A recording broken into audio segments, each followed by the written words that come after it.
আসছে, কোনোদিন আসতো কোনোদিন আসে নাই।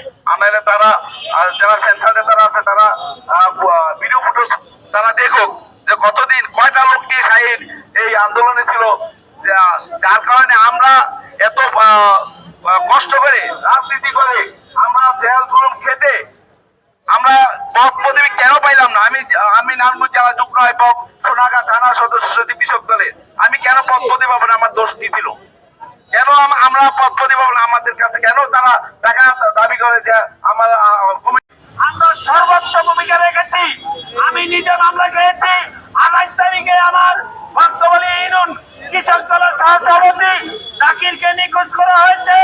ওই নিখোঁজকে মিডিয়া সেল এবং বাংলাদেশের পৃথিবীর সর্বোচ্চ মিডিয়া যে যাকে বলে আল জাজিরা, ওই আল জাজিরা তার এই শিরোনাম করেছিল।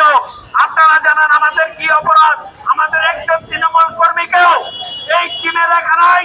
তার জন্য এই শাহীন, এই ভুয়া শাহীনকে অবিলম্বে আলমকে প্রত্যাহার করে আমি জানাচ্ছি ফতুল্লা থানা কৃষক দলের পক্ষ থেকে